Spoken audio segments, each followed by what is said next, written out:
Welcome to the Performance Formula with JODY Martins.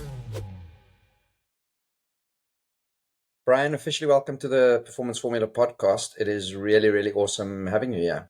Oh, I appreciate you having me. Thank you. When I was looking at your website and sort of seeing what it is that you do in preparation for this conversation with you, I noticed there's a thing there that you help people understand stress differently. And so I thought that's a great place to start for me, in terms of where I know we tend to focus in this podcast and the things we tend to talk about. And so what is it about stress that you think we can view differently? Well, it's both stress and pressure. I think that that we're just understanding in not the most helpful way. And by that, I really mean this, is that both stress and pressure, they're both real. They both exist. They're both visceral. They're both palpable. There's no question when they show up. We can experience it and experience it very strongly, both stress and pressure. But I view them both as illusions. And what I mean by that is they're illusions in the same sense as, well, here are some familiar visual illusions that are, a lot of people have seen them. One is the illusion where when you look at the picture, you can see two silhouettes looking at each other, or in profile, or you see a chalice, some kind of drinking vessel thing. You can see one or the other, but you can't see both at the same time. But you can see both if you switch your perspective. If you look at it one way, you see two faces. If you look at it another way, you see a chalice thing. Another one that's familiar to a lot of people is the old lady, young lady. If you look at the picture one way, it looks like an old lady wearing a shawl. If you look at it another way, it looks like a young lady with big black hair and a necklace. So again, it's not the picture that's changing. The situation just is what it is. You're looking at the data that you're looking at. It's just how you perceive it, how you're understanding it that changes. We can experience a young lady, or we can experience an old lady. And stress and pressure are the same things. We go into situations, and the situation just is what it is.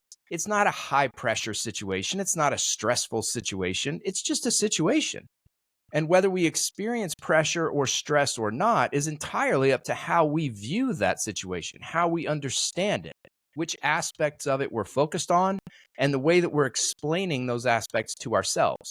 So there are no situations or jobs or circumstances, etc., that are by definition objectively always high stress, high pressure. They just don't exist. Whether we experience stress or pressure is up to us. It's an individual thing, and it has everything to do with our perception. Yeah. Sorry, it makes my head go in many, many, many different places, right? I love how you frame that as that pressure is an illusion. I would often say it's not real, but maybe meaning the same things that you mean when you more speak of it as an illusion. And I think you started off maybe more accurately that it is a real thing. It is a thing that we actually experience. And I can see the flaw in my own thinking or in my own explanation there at times, right? And so right at the outset, I want to say thank you for that, because I think that is a complete different perspective to have on it, right? Yeah, there's no arguing that pressure and stress are real. I mean, we've all experienced both, and they are different. That's another thing that, if you'd like to get into that, I think it's an important thing to parse, because sometimes people conflate the two. They treat them like they're identical, and they're not. They're two different things. They come from two different places, but either way, they are very real. We know when we're experiencing them, and there's no question when we are, but we don't have to. They don't just exist objectively in the world. They only exist as a function of our perspective on whatever's happening around us. That's the only thing. I get drawn to Eastern philosophy quite a bit, and it's one of the reasons for my book called Begin Again, Utilize the Wisdom of Eastern and Western Ideologies to Achieve Your Full Potential. I think there's good overlap there. But the Eastern side of this is, when conditions are right, things manifest. So I noticed there's no grass growing on your wall back there. Well, that's because conditions aren't right for grass to grow on that wall. Now, if conditions were different, grass might grow there. In fact, if you walked outside, you'd probably see a place where the conditions were right for grass.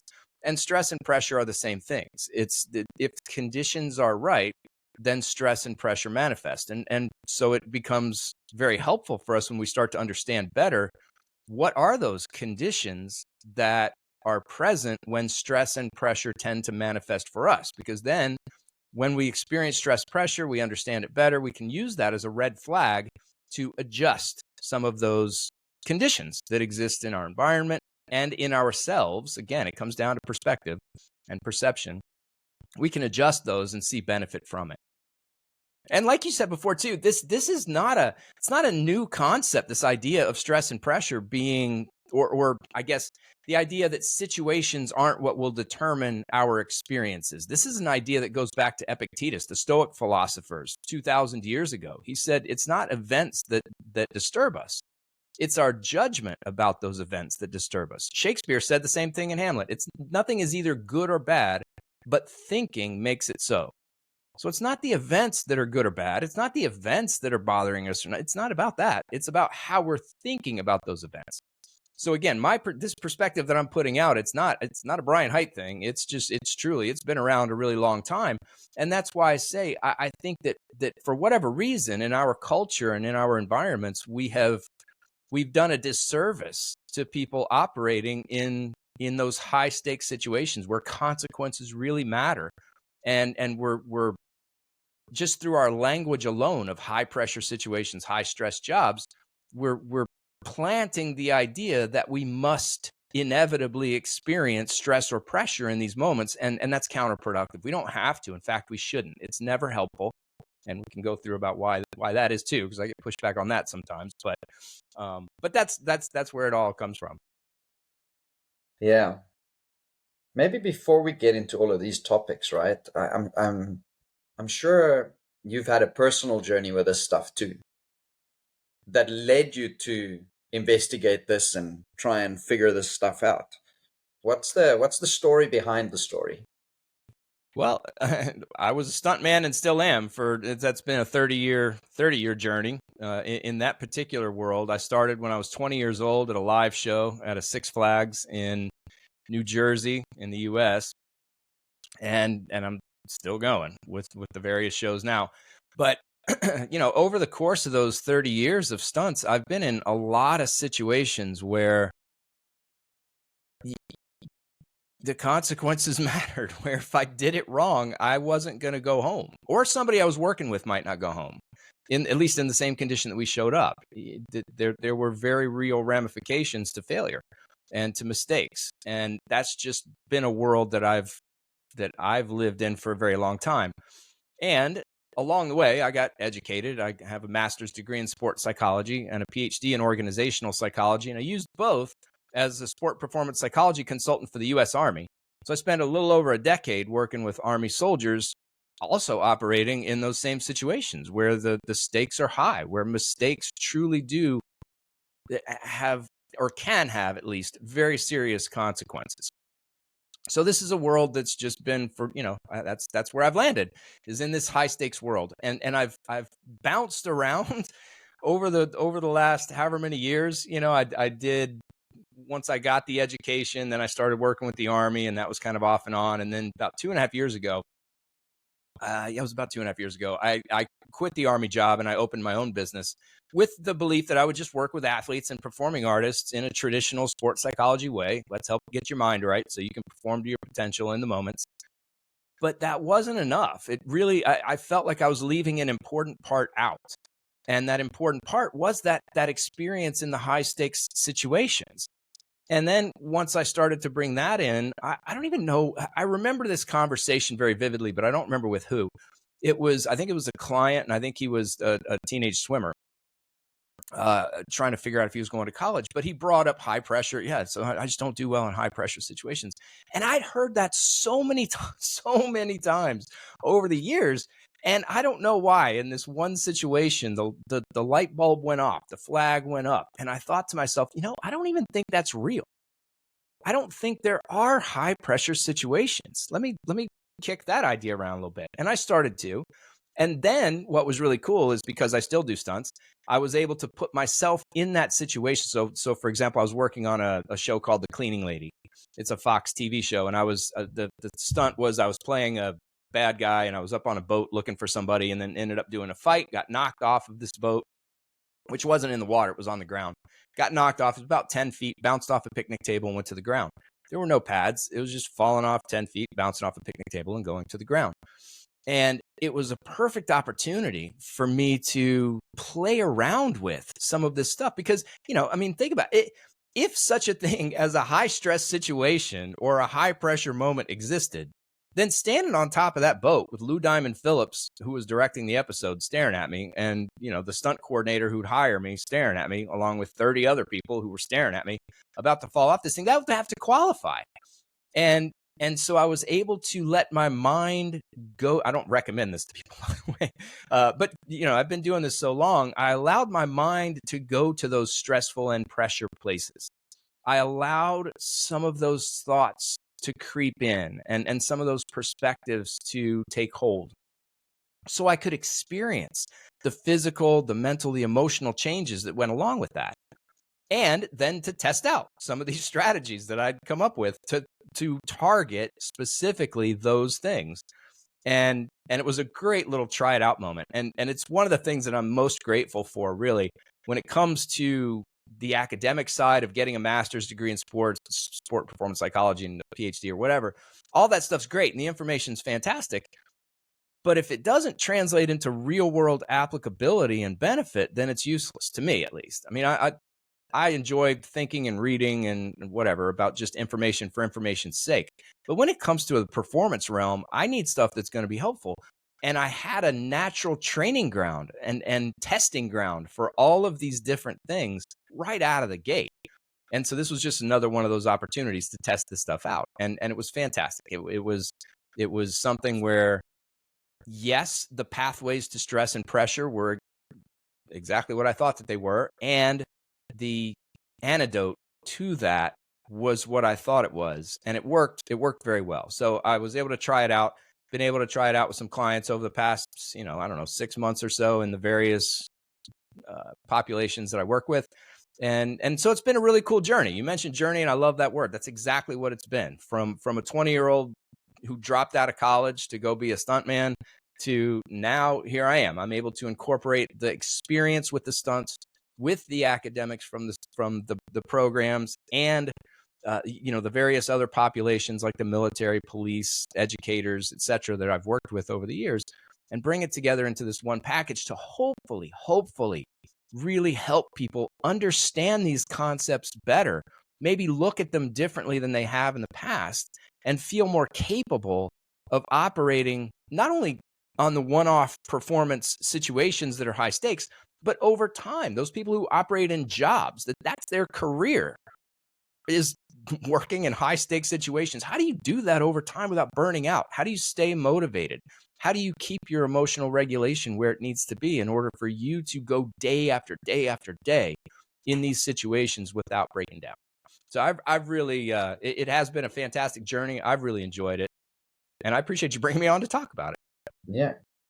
Well, I look forward to the rest of the conversation. So let's maybe, you've mentioned this a couple of times, and so I think that's a good place to start, is the idea of the difference between stress and performance.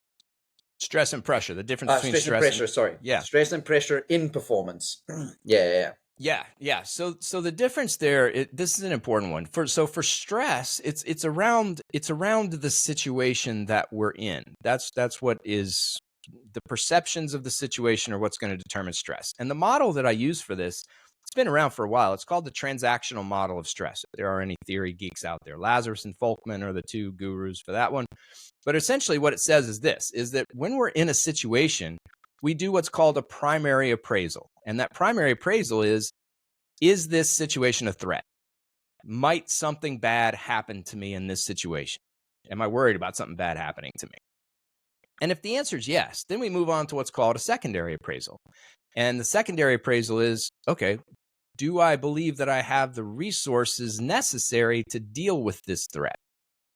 And if the answer is no, that's where stress comes in. So when we're in a situation, under circumstances, wherever we are, and we believe something bad might happen to us, there's some sort of threat, and it doesn't have to be a physical bad. It can be an emotional bad, like there may be some sort of emotional something you're worried about happening. Could be a social threat, meaning if I have this challenging conversation with my spouse or my friend, might I sacrifice this relationship? Might I lose this relationship that really matters to me? Or if I go into this situation and I fail, might my status as I'm perceived by others go down? That could be a threat as well. So there could be, the threats come from all over. It's not necessarily physical threats. But if I perceive a threat, then I got to ask the question, okay, well, do I have the resources necessary to handle it? And if the answer is yes, that's where we can start to lean in. That's where we can start to experience excitement. And this is something that I've gotten questioned about a lot, because some of the typical sports psychology stuff is, okay, well, don't see it as a threat, see it as an opportunity, see it as a challenge. And that's all fine. That's good advice.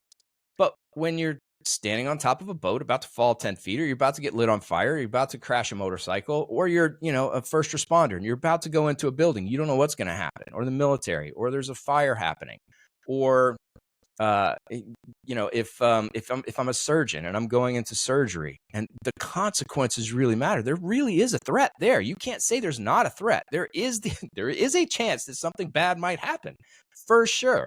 And you can't argue that. You can't gloss it over. You can't turn it into rainbows and unicorns. You just have to look at it and say, that's a threat. It is. Now, can I handle it? Do I have what it takes to be successful in this situation? Because, man, if you go into the situation where the stakes are high, and this is why I say stakes are high. When I talk about stakes rather than, the high pressure or high stress, it's about the stakes. If the stakes are high and I believe I can handle that moment, man, those are some of the funnest times that we can have. That's where it is a challenge. We can go in and enjoy that moment. That's where excitement can live, is in that place. But if the answer is no, I don't think that I have what it takes, and the stakes are high and really bad things could happen, now that's where the stress lives. So the stress is about the situation and our perspective about that situation, whether or not it's a threat, and if it is, the extent to which we believe we're capable of handling it. Pressure, on the other hand, lives in the consequences. So when my focus goes to, if I screw this up, then whatever follows the then, if that's where my focus is, I start to experience pressure. Pressure is also tied to a sense of obligation. We're being pushed towards. It's not a choice. There's no autonomy in the sense. I feel like I am forced to do this thing. That's where pressure can come from too. Now, that's connected to the consequences. Because if you ask somebody, why are you experiencing pressure? Because I feel like I have to do this. Okay, well, why do you have to do it? Well, because if I don't, then boom, we're back into the consequences again. So it's about the consequences. That's where pressure is. That's where pressure comes from. And the thing about that is, I think, great. One of the things I emphasize is that those consequences aren't real. They exist in the future. The future's not real. That's our imagination. So although we might be accurate in terms of what we think will happen, there's a high probability that what we've identified as the consequence that will happen after a certain, result takes place, we may be very accurate with that, but it's not real yet. And the third part about that, and this kind of gets into, okay, so how do you solve for that? Really, it is about, well, let's say that you do fail, and that the consequence that you've associated with that failure is accurate. Is that good or bad? Well, most people jump straight to, all right, well, that's bad. That's really bad. I don't want this thing to happen. It is really bad. Okay. But that brings me to my favorite story, which is about the old Chinese guy who had a horse that ran away. And his son went out to go find the horse. The neighbor came over, was like, oh, your horse ran away. That sucks. Son goes out to go find the horse, comes back with 6 more horses. Neighbor's like, oh my God, you got 6 extra horses. That's great. And the old guy's like, I don't know, maybe. And so then the son gets on one of the horses to break it, gets thrown off, breaks his legs. And the neighbor's like, oh man, that sucks that your son broke his leg. I don't know, maybe. Then the army comes by to conscript people for a war, and they don't take the son because his leg's broken. Neighbor's like, oh, that's great. They didn't take your son. I don't know, maybe. So we don't know. We don't know whether what's happening is actually good or bad. There's no way to know because we don't have crystal balls. We can't predict the future. So if we just have some humility and recognize that what we think is bad, and I tend to go with pleasant and unpleasant. We can agree on that. For example, I got divorced, I don't know, 7 years or so ago. If you'd asked me at that time, is this good or bad? I would say this is bad. This consequence right now is bad. I'm miserable. This is not a good thing at all for any number of reasons. Well, now 7 years later, I'm engaged. I've got this great woman. We've got a wonderful life. All kinds of things are different as a result of that relationship splitting. So now if you ask me, how was that divorce? Is it good or bad? It's great. It's fantastic. One of the best things that's ever happened to me. It was unpleasant. I wouldn't want to experience it again, but whether I label it good or bad, that's a whole nother thing. So again, when we start talking about consequences, we have to realize, number one, we're focused on something that's not real. It's in the future. It hasn't happened yet. However strong the probability, it's not real now. And even if it were to happen, is that a good thing or a bad thing? We have no idea, and there's no way to know. It just is. So that's where pressure lives. Pressure lives in the consequences, the focus on the outcomes and the ramifications of those outcomes. And by the way, pressure doesn't have to just be about failing. It can be about success too. If we go into a situation and we say, oh, dude, if I nail this presentation, then my career is going to be on the fast track. The board's in the room. I'm going to be taken off. Everything's going to be great. Or if I excel at this tryout, they're going to put me on this team. And then the next thing you know, I'm going to be on the next whatever. That creates pressure as well. So, I mean, that happened to me so much in the stunt world. I remember every audition that I went in as a younger stunt person was, in my mind, as I'm sitting in the room, I'm already spending the money. Man, if I get this job, I can pay this bill, I can buy this thing, it's all this stuff related to the consequences of success. Did not help me at all. I went in under all kinds of pressure and rarely got the auditions. I would say because of the pressure and performing bad. Others might say because I'm a bad actor. I don't know. I don't get many acting jobs. But anyway, that's the difference between stress and pressure. Stress is in that situation around, do we perceive a threat and can we deal with it? Pressure is around, okay, but our focus is not on the situation. It's on the consequences that we imagine might happen and how they will impact our lives. And so that means we could basically experience both, right? At the Absolutely. same time. They feed on each other. There can be stress and pressure happening at the same time. And when one can happen, because again, if we ask ourselves in that threat situation, why is this a threat? Well, because if I don't do it right, then I'm going to the hospital. Okay, well, that's a consequence. And so if I'm thinking about the consequence, then that can create that stress. So the stress and pressure, there's still consequences involved. The difference is that the stress, we just acknowledge, this is a threat because of this. Whereas the pressure, it's about fixating on and really thinking about and marinating in all of those different potential consequences that we imagine could happen with either success or failure. And the higher the stakes, the more likely it is that we will experience that pressure in those situations. Yeah. I love all of this, and there's so many things you say and speak about that resonates 100% with like how I think and experience them. I think you've got maybe more eloquent words around some of it than I do. But I absolutely love like the clarity of sort of your explanations and what come through in them. And I hope there's a lot of benefit in that for people that are listening in. Just by the off chance, like really random thing, also got divorced now, not 7 years, maybe 13. My wife's going to kill me if I don't get this right kind of thing, But similar, even that, like similar experience, right? At the time, before I got divorced, was very much in a relationship I would say was happy, but actually I was deeply unhappy, and very unpleasant experience. Would never want to experience it again, and would not wish it on anybody else. Yet, right now, in a way better, way more happy place from a relationship point of view. So even that resonates really well with me, strangely enough. But as you're speaking there, right, and also very much influenced at times, and looking into sort of Eastern philosophy and the lessons that we can learn from that side. because I wasn't raised like that, right? And so there's a lot of things there that when you start looking at performance, you go, oh, wow, hang on. If we could actually approach it like this, there's actually people who do, then we could get different benefits. Yeah. Well, I'll tell you, along those same lines, it's not a really hard argument to make for people that there are no such things as stressful situations or stressful jobs or high pressure moments or anything like that. I mean, it takes people aback in a minute and they start thinking about it. But when you put it like this, there's very little pushback. Like what I tell them is every single person, you included, all of us have experienced what goes by the name of the zone or flow. I think of it as my bubble, but that the moment where we are completely immersed in the present, in the now. We are 100% engaged in whatever we are doing. There is no outside distractor that is present. Our attention is completely focused on task relevant things.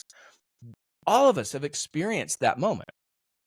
And in that moment, when we are completely present right now, when we're mindful here, now, about the present, there is no stress. There is no pressure. I have never, not once, when I've done these talks in front of people and I've talked to clients about it, I've never had one say, no, wait a minute, Brian. No, I was fully in the zone during this one thing and stressed out as all get out. Never had that happen. It just, I mean, I have performed while stressed. I have performed while feeling pressure. I've also performed in the zone. They don't go together. There's a whole different way of, they're very different.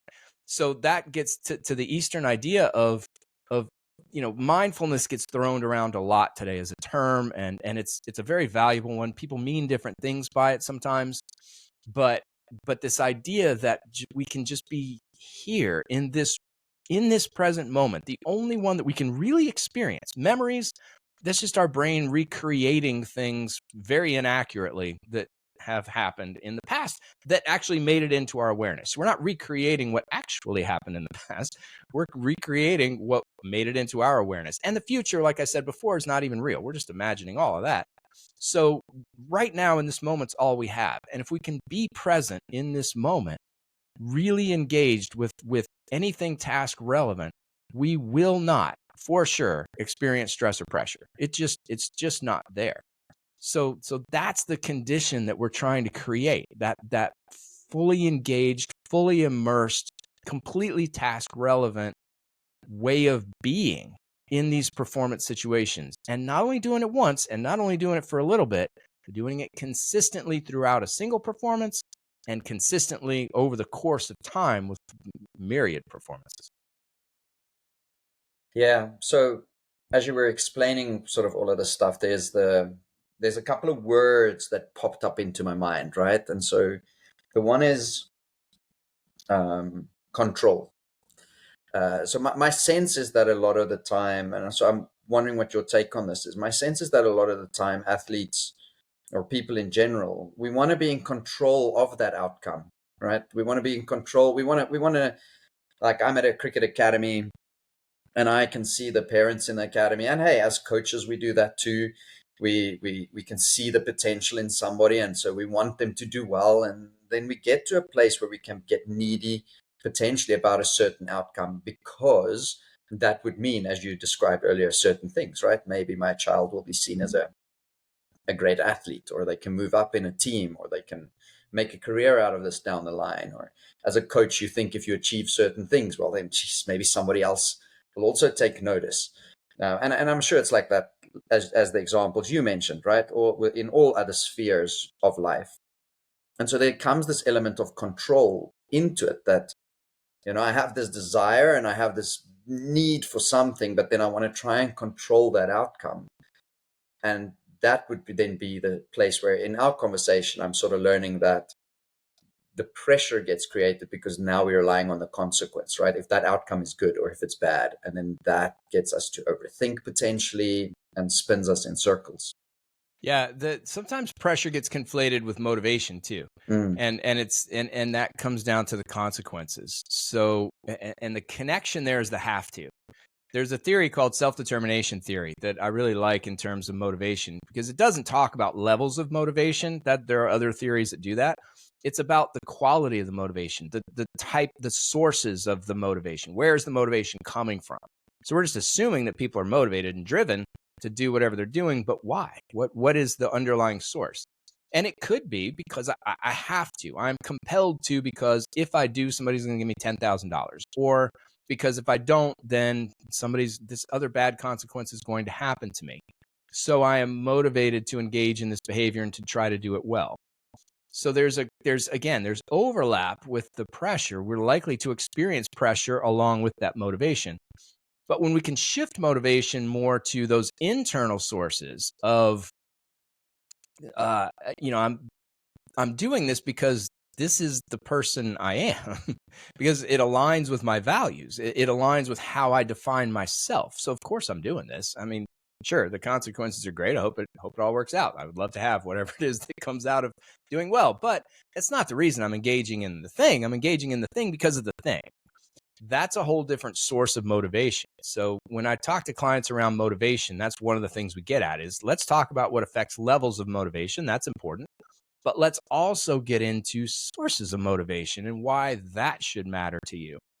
Because when we start talking about pressure, that's what it is. Now, with regard to the control, that's something that comes up a lot when I talk about goal setting. Because I don't disagree with goal setting. I think goal setting can be valuable, but it's another one of those things that's just this staple, ubiquitous, we all have to do it, and if you don't, you're stupid kind of a thing. And I think people they're misunderstanding what's going on there. That consequence, that outcome, I want to win this tournament. Okay, great. That's fine. That's a place to start. That's my goal.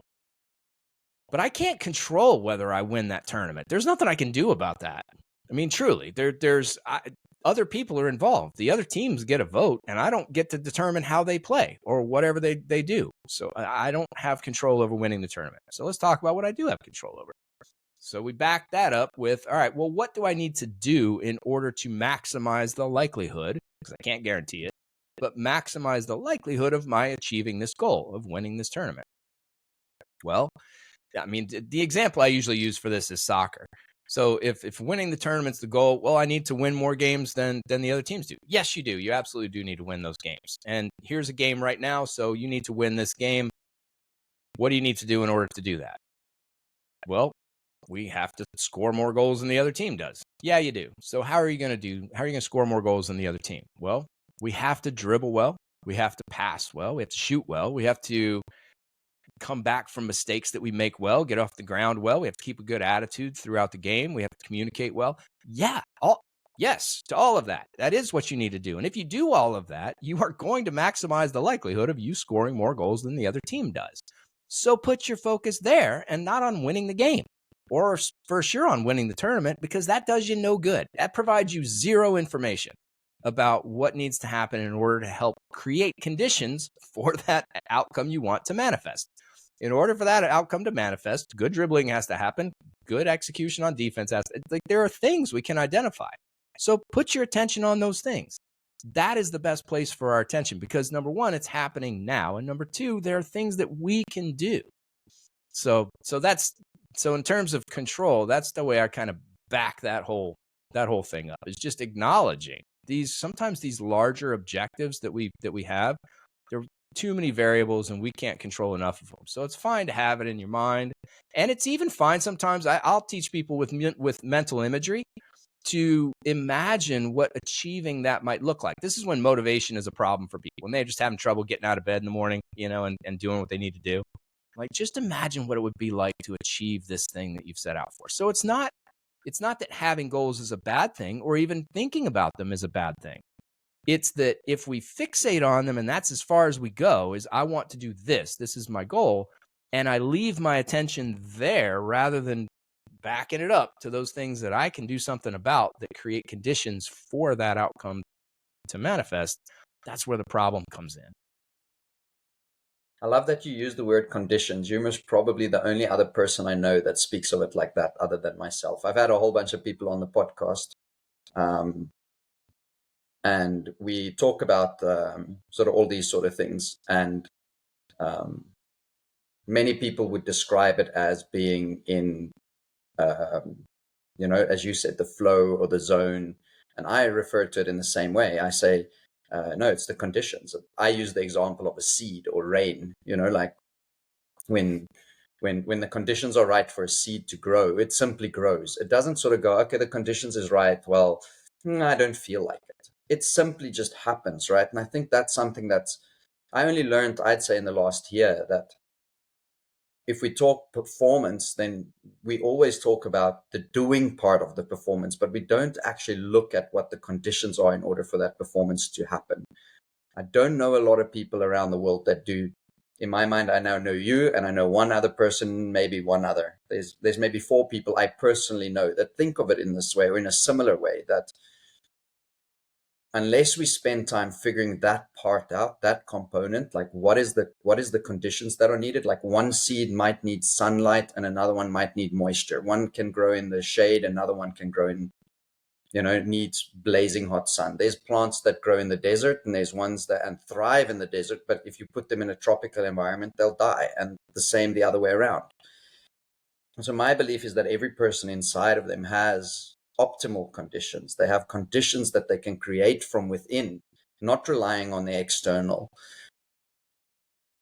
necessarily so much, even though those external things are real and can have an influence. But I feel like the more we can insource it, as I like to call it, the more we can do it from the inside instead of outsourcing it, the more we can be consistent with it.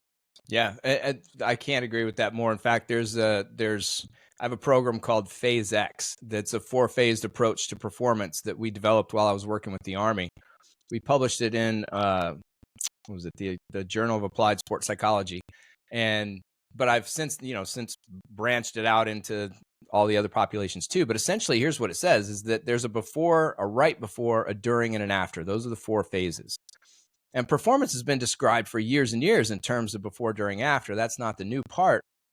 But there are 2 other things that make this a new approach or different approach from any that I've seen before. One is the right before. The addition of that is critical, and I'll get back to why in a minute. The second is that those conditions you're talking about, I break them down into 5 categories. Yeah, I was going to ask you, what is the things that you consider within the condition? So I'm happy that you answer that. Yeah. I break them down into 5. Always 4, sometimes a 5th. Physical, mental, emotional, social, and sometimes spiritual, depending on people's perspective. And by spiritual, I don't mean religious necessarily, although some people like to go that route with it. It's more of a belief and feel that we're part of something larger than ourselves. That there's more happening. If you want to put it in Eastern terms, it's the non-dualistic emptiness thing. We're all connected. Everything is connected. Or in the Taoisms, it's all things are flowing together. So there's something larger than just me. That's the spiritual piece. But those are the conditions: physical, mental, emotional, social, spiritual. And in each phase, I guide people through, okay, so this is the before phase. Number 1, when does it start? How far before are we going to go? Is it an hour before? Is it a day before? But physically, what are you going to do? How are you going to eat? When are you going to sleep? What kinds of stretching or exercise are you going to do? Like what physically is going to happen? Mentally, what kinds of things are going on in your mind? What kinds of mental strategies you're going to use? Emotionally, where do you need to be? So we work through each of these different areas. And then right before, so I'll explain that now. So we got the before. Right before is when performance is imminent.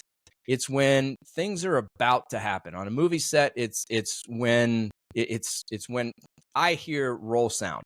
And the reason I say that's because whenever everybody's standing around, they do whatever they do, but when they're actually ready to start, they say roll sound, and then the sound guy says speed, and then they say roll camera, and the camera's speed, and then say speed, and then they'll say mark it, and depending on how many cameras there are, it's A mark, B mark, C mark, and all the cameras mark, and then the cameras say set, and at that point, the next word you're going to hear is action.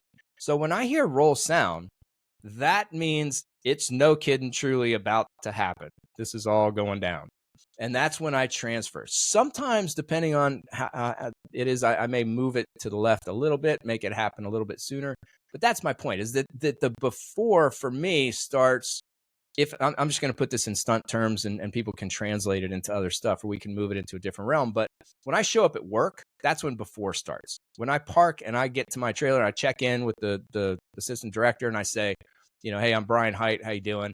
That's when before starts. Because what's going to happen then is I'm going to go get wardrobe on. I'm going to go to hair and makeup. I might eat a little something. We'll do a rehearsal. And then I'm just going to hang around until they get ready to shoot whatever it is. And I can't stay in a performance state physically, mentally, emotionally, socially, or spiritually for the sometimes literally 14 hours it is between when I show up and when we actually shoot it. So there's a state of being that is ready, but not completely ready. So I'm not just, hanging out at the house, but I'm also not in the performance state. That's the before. Then when they say, okay, Brian, we're ready for you on set, I start making that transition. And when I hear roll sound, that's when I check in and I make all of the adjustments that I need to make to my arousal levels, energy activation levels, to my focus, where's my attention, to it. If I'm having a conversation with somebody, it usually stops. Or if I need to double check with somebody I'm working with, like, hey, so we're both going here, right? Like when this explosion goes off, we're going there. That's what we're doing. So the social aspect, you have to communicate with people.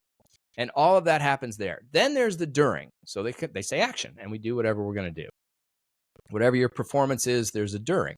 So how do you keep your mind where it needs to be? How do you keep your attention where it needs to be? How do you get it back once you get distracted, which is inevitable? All of these different facets of performance. Then there's the after, and this is one that gets lost too. And for me, that phase 4 is about two things. One is recovery. You've just expended energy and you need to get some back. So how do you do that most efficiently? Because it's possible that there might be a take 2, whatever that version is for you, that you may have. So for example, the swimmers that I work with, they'll do one race and then they got to wait a little bit and they do another race. Gymnasts, when I've coached them, they'll do an event and they wait for a little bit, they do another event. So you got to kind of cycle through. So there's, how do you recover that energy efficiently? And then the second part is, what did we learn? How can I better myself from what just happened? What can I take away from that performance? Both good and bad. What did I do well? What did I do badly? What can I keep to make sure that I do well next time? And what needs to change a little bit? That's phase 4. And then we can just cycle it right on back around again. It can go, if that's what it is. We can, it's tailorable, it's flexible, it's fungible. You can kind of move the phases around and let them start when you need to and just cycle through, depending on if you're a tennis player or if you're even at work. If you're given a presentation and that's your performance, you're going to give another presentation at some point. It may not be for another month, could be another year, could be 10 years. You're going to give another performance or presentation on something at some point. So spending that time on that phase 4, asking yourself, not only what can I do to get my energy back, but also how can I learn? That's incredibly important. So that 4-phase approach just is I personally have found it very, very helpful, particularly in dynamic environments that can change, where there's a lot of moving parts and a lot of stuff happening and a lot of people. I can use that framework to help me ground myself in these different performance phases, and through checking in physically, mentally, emotionally, socially, spiritually, I can help ensure that I am exactly where I need to be to perform well when the time comes. Again, no guarantees, but it's at least a something I can latch onto. It's a tangible thing that I can leverage in those moments. I love that. Love every part of that. Earlier you said, and I think that fits well with my sort of my own take on it. I'm not going to initially delve into a lot of details there right now, but so earlier you mentioned, and so maybe want to spend the last little bit of time I have with you. So you mentioned the idea of, we can experience the stress and sort of when we experience that, there's an antidote to that. Like what is that you refer to if you think of that we could have stress or pressure and that we then have some form of antidote to remedy that or be better at it or manage it better or cope with it better, whatever the words are, right, that people tend to use. I don't like any of those words Yeah. personally. Yeah. I mean, I say, look, you need to eliminate stress. You need to eliminate pressure because each is detrimental to performance. And if we're experiencing stress, we can start there. What's the antidote? Well, it depends on where in that model you're experiencing the problem. Are you perceiving the situation as a threat, as something bad might happen to you? Well, maybe you're just understanding it wrong. So an antidote can be ask somebody, talk to somebody, see if there's a different way of viewing the situation where maybe it's not a threat. Maybe it's and again, it comes down to, you can reframe it as an opportunity. That's something you can do in a lot of situations, but that's a place where some intervention could happen. Let's just say that, no, this is a threat. I don't care what you say, Brian. It just is. All right, well, let's go to the second part, because if you're experiencing stress, then you don't think you have the resources necessary to deal with this situation that you've deemed a threat. So let's talk about that for a minute. What resources do you have?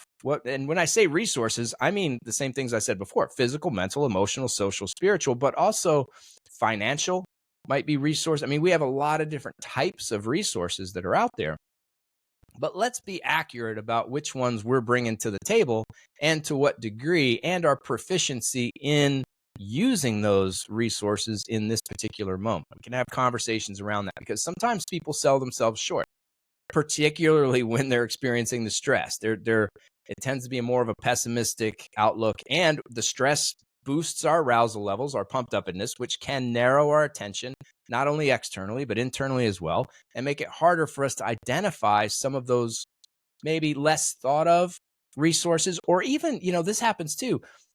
Some of those things that we are very good at, that we don't even know we're very good at because we're so very good at it. We just never even think about it.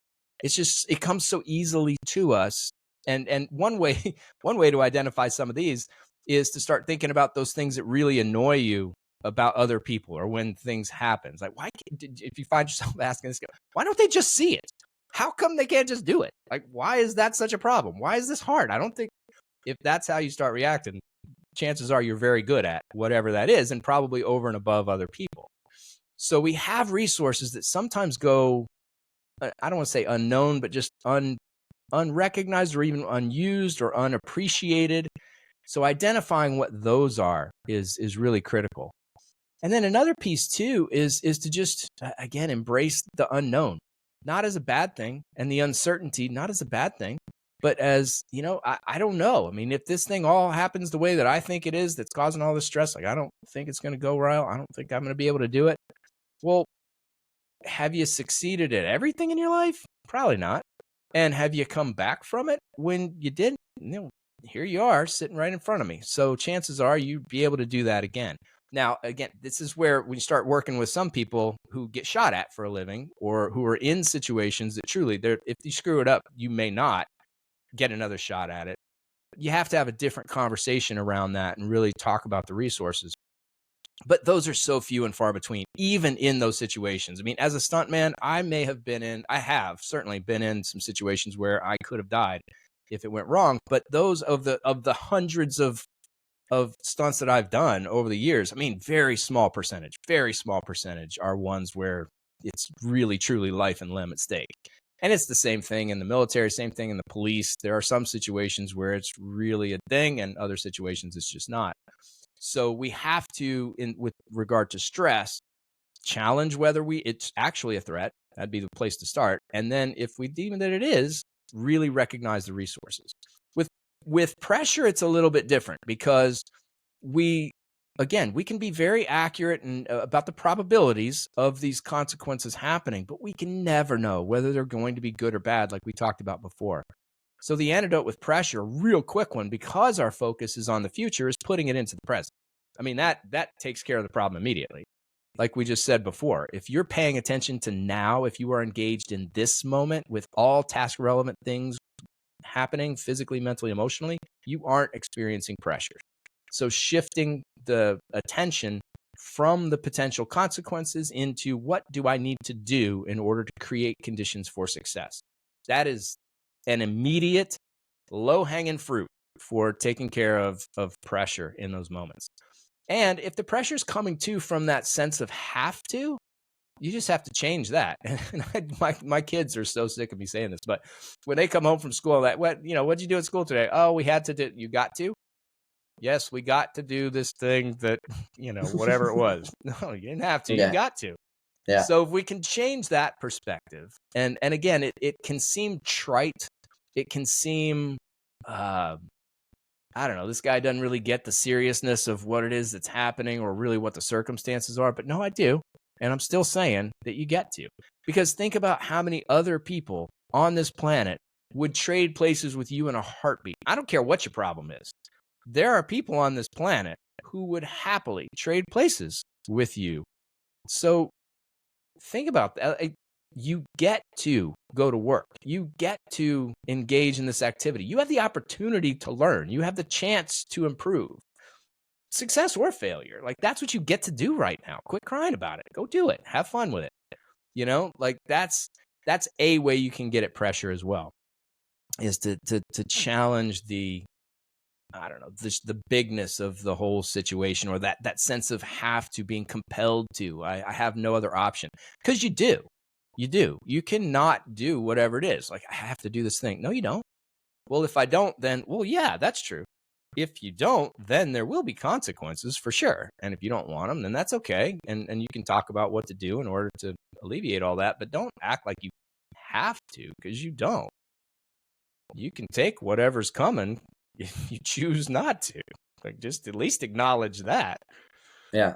So a lot of our conversation has sort of danced around an idea. And I think what I've appreciated most out of this is that we haven't gone sort of down the route of positive thinking versus negative thinking. And I don't know if it's something that you avoid purposefully, but I appreciate that, because I'm a big believer in that, thinking is sort of thinking. And it leads to this, for me, to this understanding that we try and be neutral.